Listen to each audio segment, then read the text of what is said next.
against Byleth. Yeah, it's things change. Sometimes they stay the same. The greenskin Bayonetta of Amaryllis. Oh, once again, grace a Collision Series stream, and here we go with game number 1 on Battlefield. Are you liking this stage pick? I'm actually digging this stage pick a lot. There's a lot of ways this could work out for both characters. Byleth and Bayonetta are able to shark these plats very effectively, not just with being able to build up damage, but with being able to get combo starters off of protecting the base plat and attacking upwards. Sword of the Creator and Witch Twist both provide a lot of ability for these characters to control space in a very dynamic manner. Right there, we're seeing Witch Time come into play. I'm curious to see how well it's going to help Amaryllis as we move forward. It's going to definitely lend itself to plenty of damage, plenty of potential kills, but if he's too obvious, so it's going to be the forward smash read that allows Amaryllis to take first blood. Amaryllis, thus far, doing pretty decently. Yeah, it turns out you have a pretty decent range on that forward smash, too, so it makes sense. But you got just a little fancy with that down air. Sometimes it's easy to forget, but yeah, that Bayo dare is at least as much of a death sentence as it is a for you as it is for the other person. So gotta be careful of that. So Amaryllis has it even now with Christian, or the other way around, however you want to put it. But oh man, that lance. That thing could loom large, especially when you have to. I mean, Insomniac put it a decent way. You kind of have to guess when it comes to approaches with Bayo online, and yeah, if you guess wrong, you have a chance of eating that large lance that Byleth wields. Forward smash is an amazing option for covering the ledge, especially against the likes of Bayonetta, where a lot of Bayonettas like to return to the stage with Afterburner kick from the ledge. So the fact that you're able to safely be at a distance where you could pick that part is great. And if forward smash doesn't work out, you have Aridbar from the side B to be able to cover that space in an effective manner. However, Amaryllis doing very good to pick when to rise with ABK and how to do so. Having effectively dodged a lot of these forward smash reads from the ledge, and only Christian being able to pick off with forward air at its tipper range being what keeps it even right now. And it is looking very even, percentage-wise and stage control-wise, but forward smash out of the Witch Time is going to give Amaryllis some semblance of stage control. And the forward smash roll read going to actually secure game 1. Interestingly enough, Amaryllis showing that the shadow remains cast on their losers bracket run. They have been on a tear throughout this bracket thus far, Hangman. I mean, when they obviously you're dropping into losers right before top 16. That's always a tough pill to swallow. But then you're going on this run, first beating Cosmic B by a score of 2-0. And then you're beating Al by a score of 2-0. And you're only dropping that one game to PK Freeze, beating them 2-1. And then you take out Nikolai. That's not something to just shake your head at and dismiss. Nikolai has been a force in some of these brackets, both in Fusion and DNA, and you just disposed of them 2-0.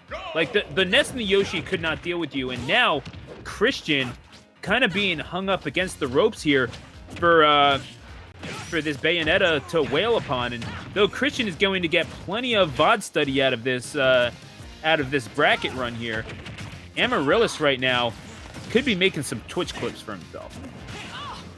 Definitely has the opportunity to do so. Once again, we're going back to Battlefield, and it seemed like Amaryllis was able to play around the stage very well, but I would like to see Christian try to take more advantage of the stage.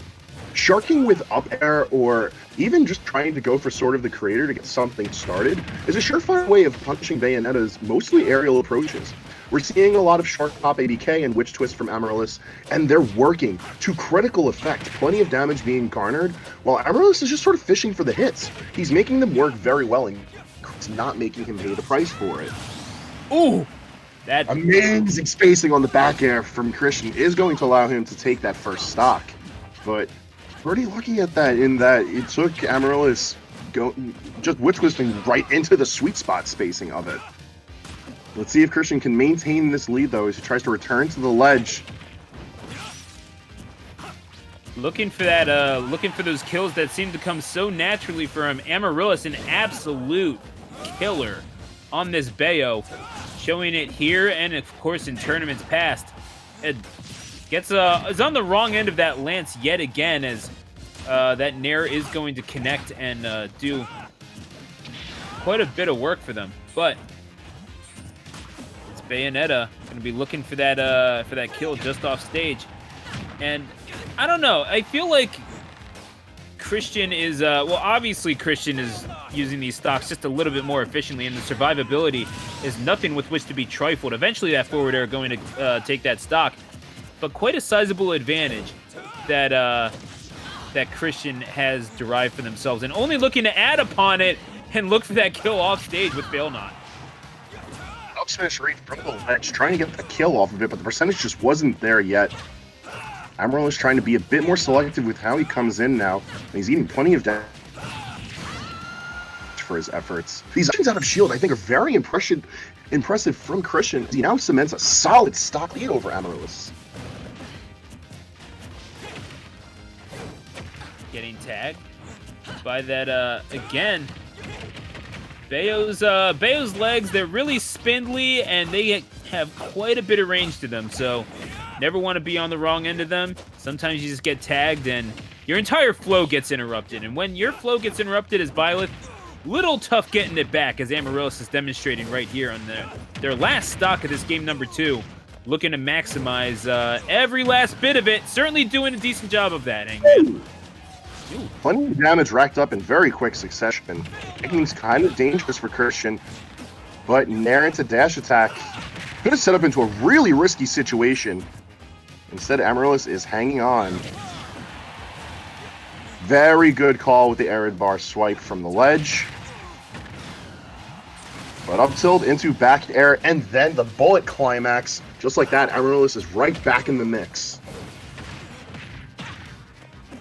And, I mean, Amaryllis, you can never seem to count them out. I mean, even when they have the advantage, they're so explosive, and obviously part of that just comes with the burst options that Bayonetta gives you as a character. But, I mean, it takes, it's more than just a character on a matchup sheet. Otherwise, we wouldn't need to play these games, right? I mean, it's also the person piloting that character. And Amaryllis showing that they have what it takes to survive, but only for so long. Christian, the efficiency on some of those stocks, that is something to be admired and certainly desired. We're going to a game 3. Christian gets himself on the board. 3 on very well-spaced aerials, especially when you consider the fact that that's Bayonetta breathing right down your throat. Being able to space forward air and back air just enough to guarantee that you get your tipper spacing is amazing sense of control from this player. Christian showing that he knows exactly what he's doing with this Byleth. We see Amaryllis drop their token to the side. Let's see what he's doing. Could be a stage switch, which would be pretty interesting, or potentially character switch. Yeah, it's been Bayonetta that's brought him this far out, but we could be seeing the pick into his second co-main. Yeah, I mean, that Robin definitely looming large as a potential counter pick. And would you look at it? It's going to be Bayo. All right, he's right with Bayonetta. Sticking to their guns to the very end. We go to game number 3. Pokemon Stadium is going to be the stage counter pick, however. Makes sense to me, Hangman. I'm wondering what your thoughts on this is. So I think the stage itself is going to be a bit more difficult for Byleth to control. Like I brought up in game 1, I felt like that stage was great because Byleth had plenty of opportunity to interrupt Bayonetta and build up plenty of damage. We saw just that as a very strong adaptation from Christian. But Pokemon Stadium 2, it leaves a bit to be desired, where here there's going to be a lot of use from Failnaught, but it's a somewhat slow projectile that can be pretty easily responded to. But the charge down smash leading to the shield break and Amir dropping down her first stock of the game for Christian. Oh man, dropping the axe on that first stock. That is a brutal way to lose it. And if you're Amaryllis, have to make sure that you're not getting tilted, because that is how Christian can take control of this game. Just reel you in, whether with that extendo sword, which I'm sure has a name, or Sword of the Creator. Sure, that. And the or just mentally, where like you are automatically playing their game, and Christian has basically just told you as such in no uncertain terms with their gameplay, and certainly that huge breakage to get them the first stock. Amaryllis doing their best to fight back. You gotta claim this stock pretty quickly if you want to have things being even going into the latter half of this game. Has to find his kill here, otherwise Christian is running away with this game 3. A very bombastic start, and back air picking off the kill. It's looking pretty daunting for him, and the falling forward air starts to get the damage going, but a wayward Sword of the Creator is going to lead to forward smash confirmed. Very strong lead from Christian, though. If Amaryllis is going to get this done, it's going to have to be off of 2 very explosive stocks. Oh, looking for that forward smash. No. I don't know. I'm thinking up smash there just because the platform is there, but maybe Amaryllis having something else in mind for that recovery, which time into F smash is going to confirm, and Amaryllis dancing perhaps their way into the losers semifinal round. 1 stock apiece. You know, things were looking super daunting for him just a moment ago. Oh. No, he's fine. Yeah. See, I'm thinking you tech there, and all of a sudden, kiss your lead goodbye. Amaryllis on the warpath, and not done yet, trying to get this kill, perhaps off of the top on this short ceiling of Pokemon Stadium, but Christian simply not allowing it. But just as I say that, oh, these witch twists. It might just be a little pretty dangerous. Too much. Christian's staying at an amazing distance right now. It's a distance that's allowing up smash to cover ABK from the ledge, or forward smash to try and cover any other ledge option that would require retreating. Very good control of the character. Amaryllis coming in with the back air is going to let the reverse 3 stock ride high as he manages to take it 2-1 over Christian. They committed to the fail not, and, well, that back air does not fail. Amaryllis moves on. Fly me into losers semifinals. Amaryllis, well,